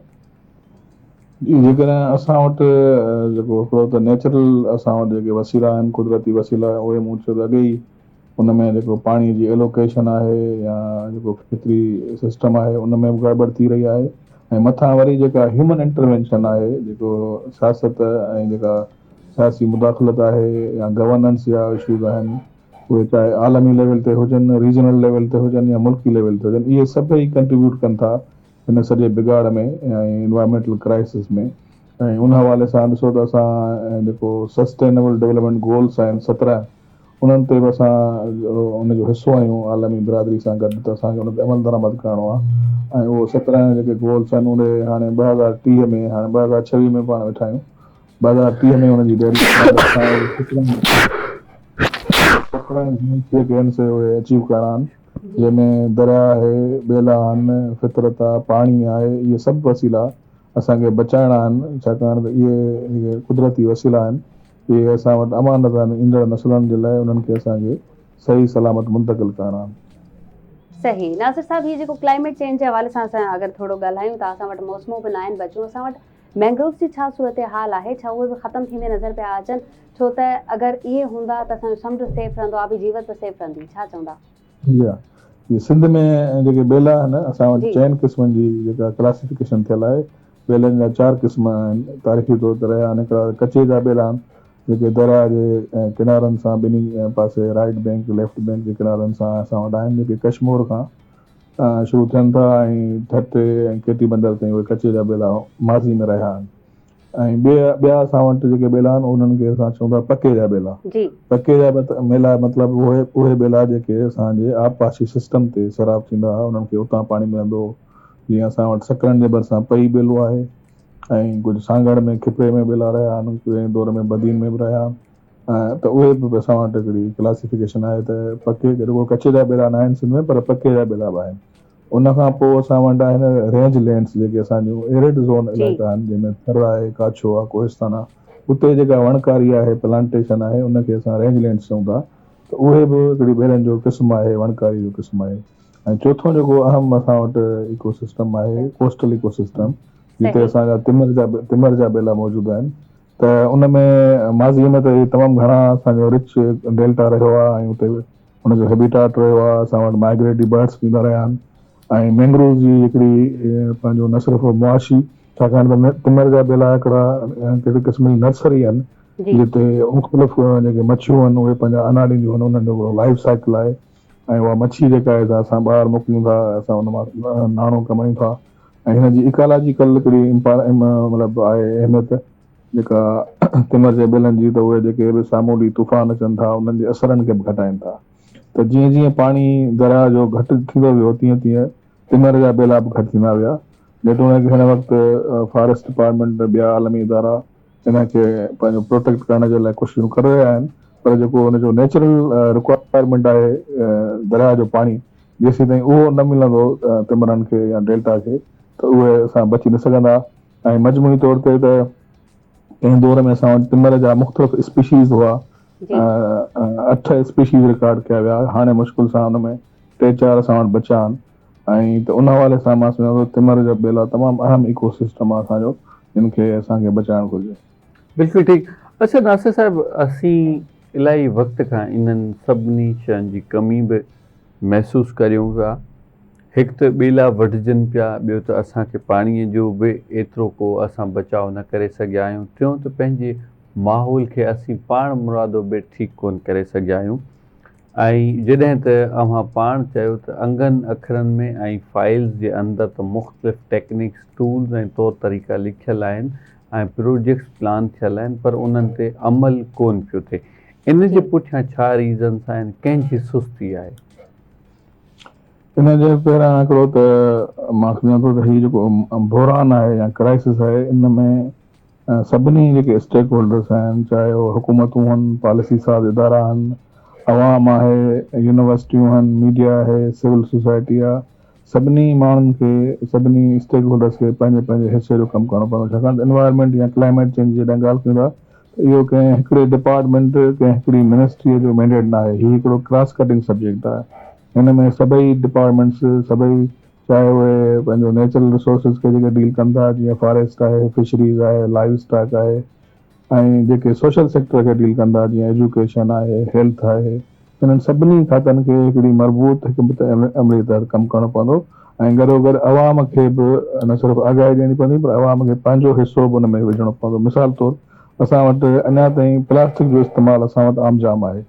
अञा ताईं असां प्लास्टिक खे रोके न सघिया आहियूं उन जे इस्तेमाल खे। ऐं असां वटि चाहे असां खीरु वठूं, दही वठूं, कहिड़ी बि शॉपिंग कयूं, हुन में प्लास्टिक जो इस्तेमालु असां कयूं था। त इहो हुकूमत जो बि कमु आहे त हिन ते पाबंदी विझे, ऐं हुकूमत पाबंदी विधी बि आहे, पर जेसीं ताईं मार्केट में हुनजी डिमांड रहंदी, जेसीं कंज्यूमर हुनखे इस्तेमालु कंदो रहंदो, त उहो हुन में मार्केट में उहा शइ अवेलेबल रहंदी। त असांखे इहो पंहिंजे बिहेवियर्स में, एटीट्यूड्स में बि तब्दीली आणणी पवंदी, पंहिंजो लाइफ स्टाइल में जेको असांजो पुराणी असांजी सकाफ़त हुई, त जेके कपिड़े जा थेला इस्तेमालु थींदा हुआ, जेके माहौल दोस्त तरीक़ा हुआ, उहे एडॉप्ट करणा पवंदा। त मां सम्झां थो त हीउ जेको क्राइसिस आहे, कंहिं हिकिड़े शोबे ते महदूद न आहे, पर हीउ हिकिड़ो घणरुखो क्राइसिस आहे। ऐं हिन जेको जवाबु आहे, रिस्पॉन्स आहे, उहो बि असांखे घणरुखो ॾियणो पवंदो। सही। नासिर साहिबु, इहो ॿुधायो त इरसा जी हिन वक़्तु छा सूरत हाल आहे, छा उहो पंहिंजो को किरदारु अदा करे पियो, या वरी उन्हनि जी हिकमत अमली अगरि हुजणु बि खपे हिन वक़्तु, त कहिड़ी हुजणु खपे? हिकिड़ो इरसा जे तहत हिकिड़ो हुननि खे टेलीमेट्री सिस्टम लॻाइणो हो, जंहिंजे तहत पाणी जा अंग अखर हिकिड़े कंप्यूटराइज़ मैकेनिज़म में तहत डेटा इहो त असीं ॿुधंदा अचूं पिया त टेलीमेट्री सिस्टम लॻंदो ऐं कमु थिए पियो। जी, पर उहो या त लॻे थो त उहो कमु नथो करे, छाकाणि त हुनखे हलाइण वारा बि हज़रत इंसान ई आहिनि। तंहिं करे अहिड़े क़िस्म जूं जेके टेक्नोलॉजीज़ आहिनि, उन्हनि खे असांखे इस्तेमालु करणो पवंदो। ऐं टेलीमेट्री सिस्टम छो नथो हले, उनखे बि ॾिसणो पवंदो। ऐं जेको असांजो सिंध जो जेको नुमाइंदो आहे इरसा में, उनखे बि पंहिंजो आवाज़ या किरदारु अदा करणो पवंदो, छाकाणि त हिन में जेको असांजो पाणी जो जेको आहे पंहिंजो हिसो या वसीला, उनखे जो रुॻो असांजो सिंध जी ज़राअत न, पर सॼी सिंध जो मुस्तक़बिल, सिंध जो माहौल, सिंध जी फितरत इन ई पाणीअ जे वसीले सां गॾियल आहे। सही, बिल्कुलु ठीकु आहे। पर अवी छा एक्सपेक्ट करियो था असीं जेके सोशल माण्हू आहियूं, असीं पाण अवाम आहियूं, असां पंहिंजे माहौल खे बहितर करण जे लाइ कहिड़ा बुनियादी क़दम खणी सघूं था? जी हा, असां हिकिड़ो घणो टाइम यूज़ कंदा आहियूं त क्लाइमेट चेंज जेको आहे सो ह्यूमन इंड्यूस्ड आहे, मीन्स एंथ्रोपोजेनिक एक्टिविटीज़ जेके आहिनि, जेके इंसानी सरगर्मियूं आहिनि, उनजे करे मौसमाती तब्दीली थी रही आहे। ऐं अक्सर असां हिकिड़ी इहा ॻाल्हि बि बार बार चवंदा आहियूं त पाकिस्तान जो क्लाइमेट चेंज में कंट्रीब्यूशन तमामु घटि आहे, न हुजण जे बराबरि आहे। पर पाकिस्तान जेको अफेक्ट थिए थो, जेके हुनजा क्लाइमेट चेंज इम्पैक्ट्स आहिनि, उन में जेके टॉप 10 कंट्रीज़ आहिनि, जेके मेजर जेके 10 मुखिया मुल्क आहिनि, उन में असांजो नंबर शामिलु आहे उन फ़हिरिस्त में। त उन हवाले सां हिकिड़ो जेका बि इंसानी सरगर्मियूं थियनि थियूं असांजो सुबुह खां वठी शाम ताईं, असां कंहिं न कंहिं तरीक़े सां एनवायरमेंट में या कार्बन एमिशन में कंट्रीब्यूट कयूं था, उनखे एनवायरमेंट खे डिग्रेड करण में ऐं माहौल खे ख़राबु करण में कंट्रीब्यूट, इनखे चऊं असां वटि टर्म आहे इकोलॉजिकल फुटप्रिंट। त हर इंसानी सरगर्मी जो इकोलॉजिकल फुटप्रिंट आहे। मसलन त असां ऑफिस वञूं था या असां तवानाई जो इस्तेमालु कयूं था, मिसाल गाॾीअ जो इस्तेमालु कयूं था, हुन में पेट्रोल यूज़ थिए थो, ठीकु आहे, या गैस थी इस्तेमालु थिए, त हाणे असां वटि ॾिसो त असां वटि जेका डिपेंडेंस आहे टेक्नोलॉजी जो उहो वधी वियो आहे। ऐं असांजा जेके घर आहिनि उन्हनि में एयर कंडीशन जो इस्तेमालु आहे। हर वक़्तु असांखे एयर कंडीशन खपे, छाकाणि त घरनि में हाणे उहा कुदरती अॻे घर हूंदा हुआ त हुन में हवा बि रखी वेंदी, जो प्रोविजन रखियो वेंदो, रोशनी जो बि ख़्यालु रखियो वेंदो। त हाणे उहे घर जेके असां अहिड़ा था ठाहियूं जंहिंमें हर वक़्तु तव्हांखे एयर कंडीशन खपे, ऐं असां वटि बिजली त तव्हांखे ख़बर आहे त उहा जहिड़ो कर आहे ई कोन का। ऐं उन हवाले सां असांखे पंहिंजो जेको लाइफ स्टाइल आहे उहो क्लाइमेट चेंज में 3 फॉसिल फ्यूल आहिनि, उन्हनि जो मेजर कंट्रीब्यूशन आहे, जंहिंमें तेल आहे, गैस आहे ऐं कोयलो आहे। त सॼी दुनिया हाणे इन्हनि जेके तवानाई जा वसीला आहिनि, जेके फॉसिल फ्यूल आहिनि, इन्हनि मां निकिरी हाणे माहौल दोस्त तवानाई आहे, जंहिंमें रिन्यूएबल एनर्जी आहे। तव्हां ॾिसो त हाणे असां वटि जेको शमसी तवानाई, सोलर जो इस्तेमालु तमामु वधी वियो आहे। नासिर पवार साहब, तव्हांजी महिरबानी, तव्हां आवाज़ टीवी में असां टाइम ॾिनो, असांजे प्रोग्राम में तव्हां इन थिया ऐं असांखे खोड़ सारियूं ॻाल्हियूं ॿुधायूं। तव्हांजी हिकु भेरो ॿीहर महिरबानी। नाज़रीन, हिते वठंदासीं ब्रेक। वीकेंड विथ आवाज़ प्रोग्राम जारी आहे। नंढड़े ब्रेक खां पोइ वरी वापसि हाज़िर। ख़िदमत में हाज़िर आहियूं दोस्तो। आउं अव्हांखे अॼु ॿुधाईंदो हलां त अॼु 14 जून आहे ऐं हिन ॾींहं ते असीं वर्ल्ड ब्लड डोनर डे जे तौर ते मल्हाईंदा आहियूं। वर्ल्ड ब्लड डोनर डे जी तमामु घणी अहमियत आहे। इन जे करे छाकाणि त असां कैंसर जा पेशेंट, थैलेसेमिया जा पेशेंट ऐं हादसात में इलाही सारा माण्हू जेके एक्सीडेंट जो शिकार थी वेंदा आहिनि, ऐं कुझु अहिड़ा रज़ाकार बि मौजूदु हूंदा आहिनि, ऐं कुझु अहिड़ियूं ऑर्गनाइज़ेशन्स बि आहिनि जेके ब्लड डोनेट कंदियूं आहिनि। ॾाढो सुठो अमल आहे ऐं इन ॾींहं ते न सिर्फ़ु मल्हायो वेंदो आहे पर मुख़्तलिफ़ रज़ाकारनि खे अवॉर्ड सां बि नवाज़ियो वेंदो आहे। इन सां गॾोगॾु मुख़्तलिफ़ माण्हुनि खे ट्रेन बि कयो वेंदो आहे त ब्लड कीअं ॾियणी हूंदी आहे, उन खां पहिरियां छा खाइणो पीअणो हूंदो आहे, अव्हांखे छा कंफर्मेशन हुजे, ब्लड बाबति छा ॻाल्हि ॿोल आहे। ऐं न सिर्फ़ु मरीज़नि खे पर जेके टेक्नीशियन हुजनि था, ब्लड वठनि था या ॾियनि था, उन्हनि समूरनि खे बि ट्रेनिंग ॾिनी वञे थी। अॼु आउं सम्झां थो त इन ॾींहं खे न सिर्फ़ु असांखे प्रचार करणु घुरिजे, इन ॾींहं ते असांखे पंहिंजे दिलि में दिमाग़ में इहो तइयो करणु घुरिजे, इरादो करणु घुरिजे त इन इबादत में, नेक अमल में, जंहिंमें अल्लाह पाक ख़ुशि बि थिए थो, न सिर्फ़ु असीं इहो सोचूं था त हिकु इंसान जी ज़िंदगी बची सघे थी, पर उन हिकिड़े इंसान जे पुठियां किफ़ालत जे लाइ पुठियां जेका ख़ानदान ऐं फैमिली हुजे थी, उन्हनि जूं बि नेक तमन्नाऊं, अनेक दुआऊं अव्हांखे मिलनि थियूं।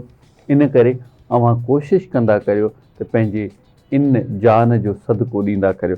सबा, अव्हां छा चवणु चाहींदियूं इन बाबति? बिल्कुलु इम्तियाज़, तव्हां सुठी ॻाल्हि कई। ऐं वर्ल्ड ब्लड डोनर डे अॼु सेलिब्रेट कयो वञे थो। ब्लड डोनर जेके कंहिंजी ज़िंदगी बचाइनि था, ब्लड डोनर उहे जेके कंहिं बि अहिड़ी कैम्प ते हलिया वञनि था जिते ब्लड जमा कयो वञे थो ऐं उन्हनि खे ख़बर न आहे त हीउ ब्लड कंहिंखे किथे कहिड़े टाइम लॻंदो, पर हू ब्लड ॾियनि था इहो सोचे करे त हीउ बि हिकिड़ो सदको आहे। ऐं वॾी ॻाल्हि इहा त माण्हू डिॼंदा आहिनि ब्लड ॾियण खां त असीं कमज़ोर थी वेंदासीं। इहे सिर्फ़ु मिथ्स आहिनि, इहे ॻाल्हियूं आहिनि। ब्लड ॾियण सां कोई कमज़ोर न आहे थींदो, बिल्कुलु, बल्कि ब्लड तव्हां ॾींदा त तव्हांजे जिस्म में नओं ब्लड पैदा थींदो ऐं शायदि उन खां वधीक सुठो ब्लड पैदा थिए। अच्छा, ब्लड में बि क़िस्म आहिनि, ओ पॉज़िटिव, बी पॉज़िटिव। जिन जो बी नेगेटिव ब्लड आहे, ॾुखियो त उहो ब्लड आहे जेके ॾेई त सभिनी खे सघनि था पर वठी कंहिंखां नथा सघनि। ख़ासि करे उन्हनि माण्हुनि जो ख़्यालु कयो जिन खे ब्लड जी ज़रूरत आहे, जिन जा सेल्स ख़तमु थींदा नज़र ईंदा आहिनि, उन्हनि खे महसूसु न आहे थींदो, त प्लीज़ अगरि कंहिंखे ब्लड जी ज़रूरत पए थी त ब्लड ॾियण खां खीबायो न, लवायो न, बल्कि उन्हनि जी ज़िंदगी सेव कयो। ख़ासि करे थैलेसीमिया जा ॿार, उन्हनि खे ब्लड जी रोज़ानो जी बुनियाद ते ज़रूरत हुजे थी, छो त उहे ब्लड तव्हांजे ते हलंदा आहिनि, न कि उन्हनि जो पंहिंजो ब्लड पैदा थींदो आहे।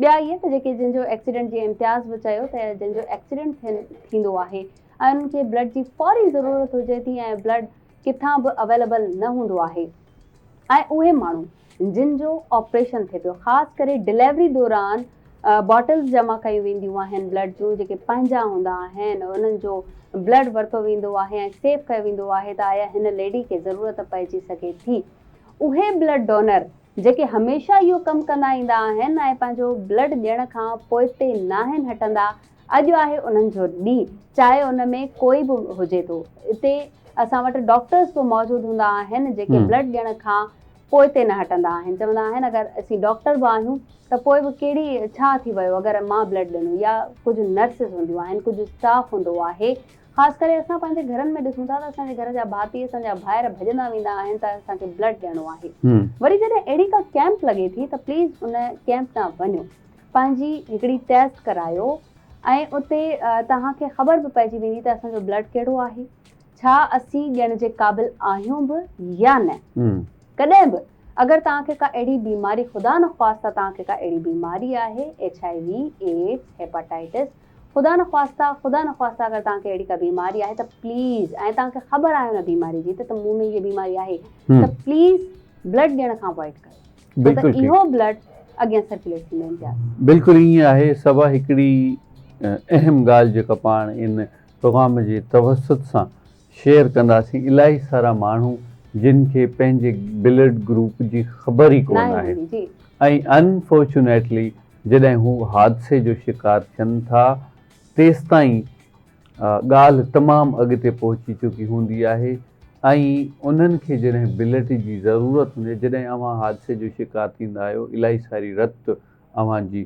ज़ाया थी वेंदी आहे त पोइ यकीननि अव्हांखे रत जी ज़रूरत हूंदी आहे पर ईअं थी सघे थो त अगरि अव्हांखे ब्लड ग्रुप जी ख़बर हुजे त अव्हां हॉस्पिटल पहुचण खां अॻु में ई उन जी अरेंजमेंट करे छॾियो उन्हनि दोस्तनि सां ॻाल्हाए छॾियो त बाबा मुंहिंजो हीउ ब्लड ग्रुप आहे मूंखे ब्लड जी सख़्तु ज़रूरत आहे ऐं हादसे जो शिकार थी वियो त पोइ अव्हांजो टाइम बची सघे थो ऐं ख़ुदा न ख़्वास्ता अव्हां कंहिं वॾे नुक़सान खां बची सघो था साॻी रीति अव्हांखे पंहिंजी फैमिलीअ जे ब्लड ग्रुप जी ख़बर हुजणु घुरिजे न सिर्फ़ु अव्हांखे ख़बर हुजणु घुरिजे पर अव्हांजे ब्लड ग्रुप बाबति अव्हांजी समूरी फैमिलीअ खे बि ख़बर हुजणु घुरिजे ताकी तव्हां ईंदड़ कंहिं बि अला न करे वॾे नुक़सान खां बची सघो ऐं सभा आउं चवणु चाहींदुसि त हीअ इंसानियत जो अमल आहे एहसास जो अमल आहे रिश्ते जो अमल आहे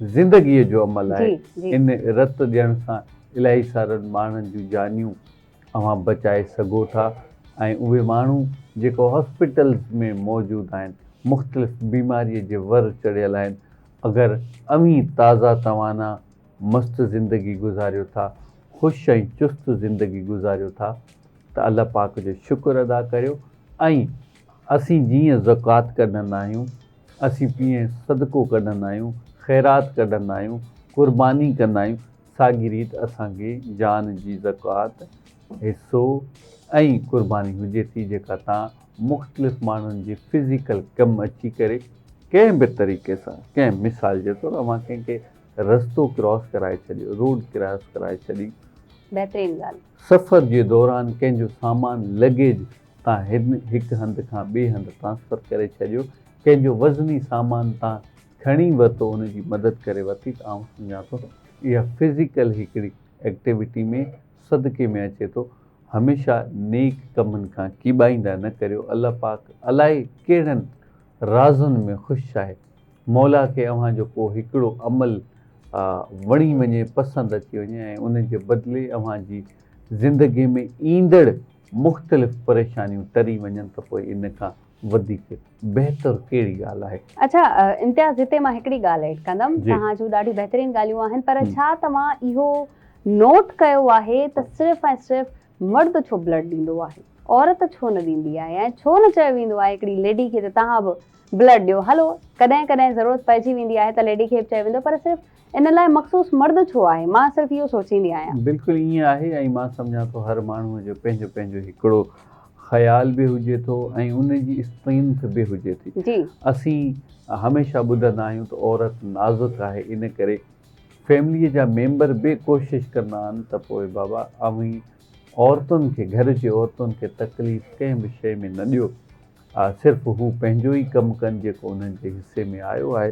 पर मुख़्तलिफ़ जॻहनि ते इहो बि पाण ॾिसंदा आहियूं त औरतूं हर मामले में, जी घर जो डिसीजन हुजे, मामलात हुजनि, उन्हनि जे साम्हूं शाना बशाना बीठल हूंदियूं आहिनि ऐं पंहिंजूं कुर्बानियूं सरअंजाम ॾेई रहियूं आहिनि। आऊं सम्झां थो त अगरि अहिड़े क़िस्म जा अमल औरतुनि जे तरफ़ां थियनि था, ख़िराज तहसीन पेश करणु घुरिजे। बिल्कुलु, जॾहिं औरत किडनी ॾेई सघे थी, औरत लिवर ॾेई सघे थी पंहिंजे खे, औरत हिकिड़ो इंसान पैदा करे सघे थी, सो वाई नॉट ब्लड डोनेशन। सो औरत बि ब्लड डोनेट करे सघे थी अगरि उहा चाहे त। ईअं न आहे त औरत कमज़ोर थी वेंदी या छा, उहो ब्लड ऑटोमेटिकली असांजी बॉडी में ठही वञे थो। अच्छा, इम्तियाज़ हिकिड़ी ॿी ॻाल्हि त ब्लड ठहण जो बि हिकिड़ो टाइम पीरियड हुजे थो, हिकिड़ी उमिरि, हिकिड़ी लिमिट हुजे थी। छा इन ॻाल्हि में सदाकत आहे? डॉक्टर सां ईअं चवंदा आहिनि।